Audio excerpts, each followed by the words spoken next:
اخواتي الزملكاوية، السلام عليكم ورحمة الله وبركاته. المهم يا جماعة، طبعا في احداث كتيرة جدا جدا جدا جدا موجودة واخبار كتيرة معانا النهاردة هنقراهم مع بعض وهنشوفهم مع بعض كده. ولكن يعني ما تنساش اهم حاجة بقى، اللايك بتاعك عشان عايزين يا جماعة نعلي القناة شوية، وتعمل فولو. فولو ده مهم جدا جدا، خلي بالك.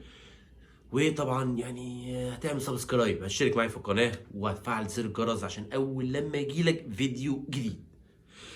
طيب، المهم بقى تعالوا نشوف الاخبار بتاعتنا النهارده، واخبار رمضان صبحي والمشاكل الكتيره واللي في طبعا يعني خبر قال لك ان الوكاله الدوليه للمنشطات تطالب بايقاف رمضان صبحي 4 سنين لحين الفصل النهائي في القضية. يعني يا رمضان، عليك تزوير وعليك يعني وقف بسبب منشطات 4 سنين. لعيب كان في ايده يكون أسطورة كبيرة جدا جدا جدا، ولكن الأسطورة بتنتهي. الأسطورة بجد بتنتهي. يعني من ساعة ما ساب النادي الأهلي وهو، أنا مش هتكلم واتطرق في حاجات كتيرة، لكن اكيد الموضوع ده مش طبيعي. هو لو كان بيلعب في النادي الاهلي لغايه دلوقتي ما اظنش ان الحاجات دي كلها كانت حصلت. ما اظنش. انا بقول لك ما اظنش. كان عادي جدا، كان هيبقى احسن لاعب في مصر، يعني زيه وزي لعيبه كتير قوي يعني. ودي وجهه نظر، فاكتب لي برضو وجهه نظرك في الكومنتات، يمكن انا اكون غلطان. بيقول لك بالنسبه خبر لمحمد الشناوي: تدريبات تأهيلية وبدنية للاعبي الأهلي الغائبين عن رحلة المغرب. وعندك طبعا شوية لعيبة كده بتتمرن، منهم عمر كمال ومحمد الشناوي وغيره. وطبعا بعثة الأهلي تصل فندق إقامتها في المغرب، يعني بعثة النادي الأهلي وصلت المغرب. وطبعا انتوا عارفين طبعا عشان يغزونا جايبين زيزو في الصورة كده وهو داخل يعني. بيقول لك تفاصيل جلسة وليد صلاح الدين مع اليو ديانج المالي يقترب من الرحيل. يعني اليو ديانج تقريبا كده مش عايز يجدد، وهم بيحاولوا يخلوه يمشي على سبيل الإعارة. يعني انت عارف طبعا النادي الأهلي بيحب يمشي إعارة، يا إما يدي اللعيبه بتاعته لا سيراميكا مش عارف ايه. لكن اليو ديانج مش هيلعب في الدوري المصري غير لفرقه كبيره، يعني بيراميدز او الزمالك، او يفضل في الاهلي، او بقى يحترف بقى مبلغ كبير بره.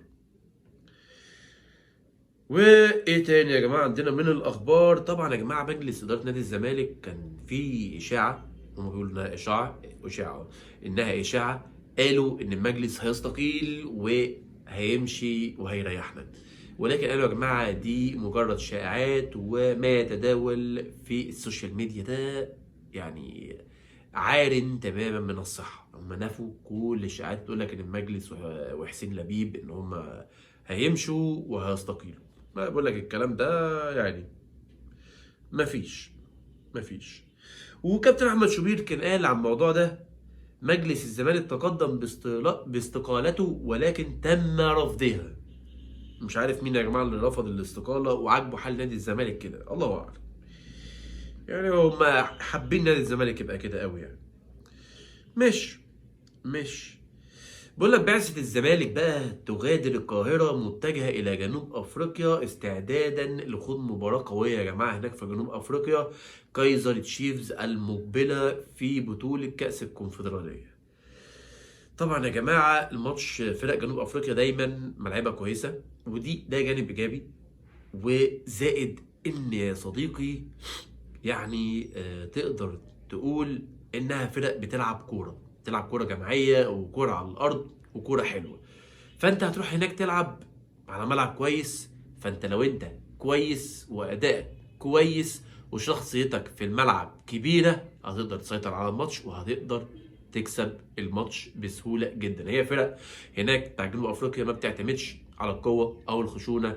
ليه؟ لان هم عندهم مهاراتهم، برضو عندهم اسلوب لعبهم. دايما الفرق يا جماعه اللي بتعتمد على الخشونه والقوه والكلام ده كله فرق بتبقى مفلسه كرويا، هي بتحط اللعيبه كلها ورا واللعيبه عندها سريع ولا اتنين تعتمد عليهم يجري في كوره كده ولا بتاع، يمكن يلطش جون ولا حاجه وخلاص.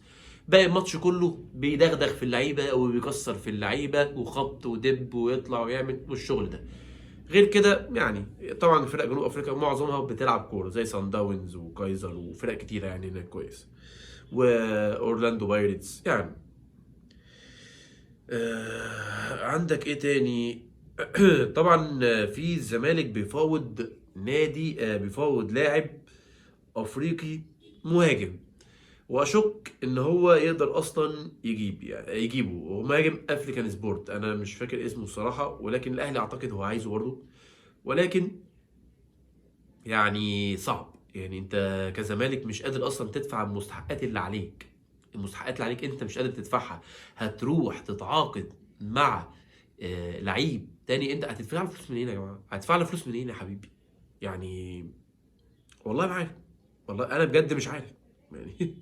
الموضوع غريب. لا الموضوع غريب غريب بجد. يعني سد اللي عليك الاول، يعني سد اللي عليك الاول. في هنا بيقول لك بقى ايه، مصدر يعني كده بيقول لك حسام حسن طلب اقامه لقاء ودي يوم 17 ديسمبر بعد مباراه نيجيريا واتحاد كره القدم.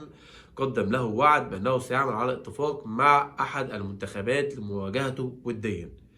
حسام حسن اخبر اتحاد الكوره باقامه معسكر مفتوح بدايه من 6 ديسمبر، وسيكون ذلك المعسكر خاص بلاعبي الدوري الذين يرغبون في الحصول على فرصة أكبر، فيما يقام المعسكر المغلق يوم 9 ديسمبر. طبعا يا جماعة هو أنا أعتقد إن هو بيحاول يهدد المحترفين، يقول لهم إيه بقى، ما أنتوا هتقولي لي أحب ألعب ومش أحب ألعب والماتش ده حلو والماتش ده وحش والشغل ده. لا يا حبيبي، لا يا حبيبي، يعني أنا ما عنديش الكلام ده، أنا ما عنديش الكلام ده. فممكن استبدلك عادي جدا جدا جدا بلعيب محلي، مش مشكله. اعتقد دي الرساله اللي عايز يوصلها كابتن حسام، واللي انا اظن صراحه بعد تصريحاته العدائيه ضد اللعيبه ان هو هيكمل اصلا مع المنتخب. انا اظن يعني صعب، صعب جدا يعني، صعب جدا جدا كمان.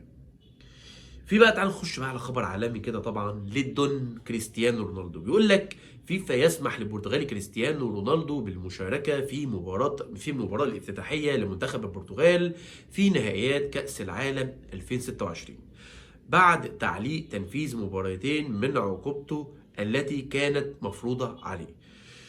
بيقول لك مشاركة رونالدو في كأس العالم 2026 مع البرتغال ستضمن له أن يكون اللاعب الأكبر سنا في البطولة، حيث سيبلغ عمره يا جماعة 41 سنة.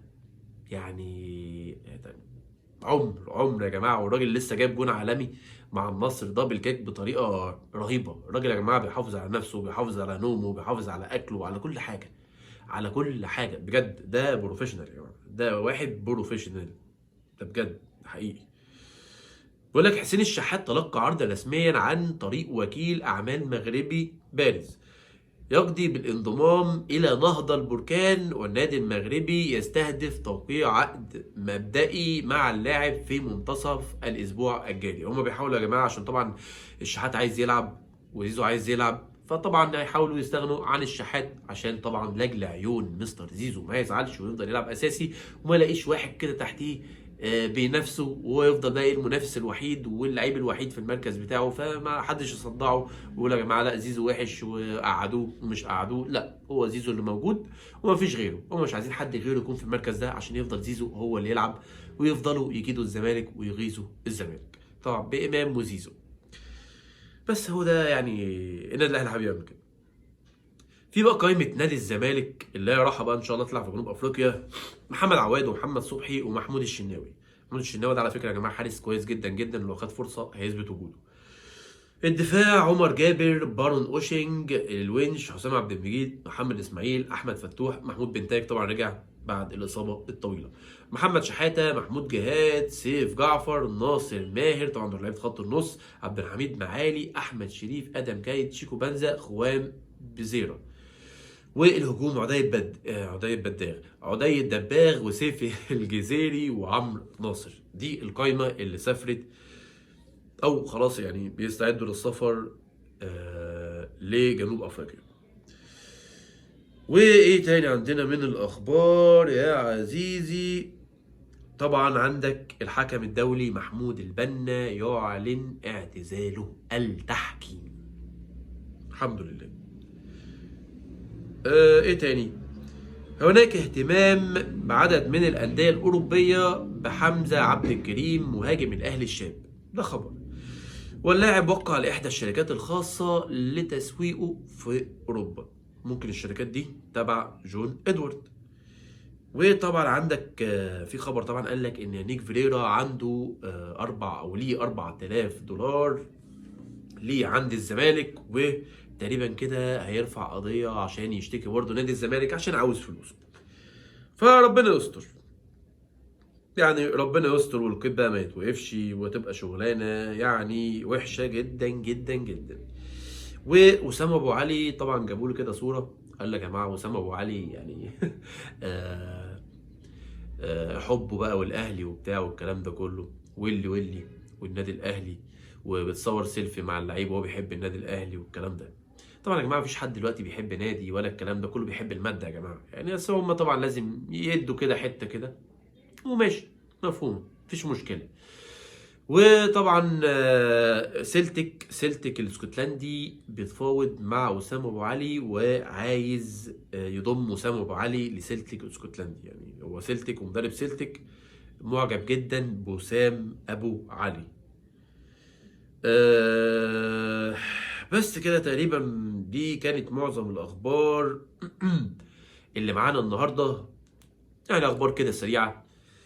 فما تنساش بقى ايه، تعمل بقى اللايك بتاعك والسبسكرايب وهتفعل زر الجرس عشان يجيلك كل جديد، واي حاجه مهمه كده ولا اي حاجه هطلع كده في فيديو واقولها لك.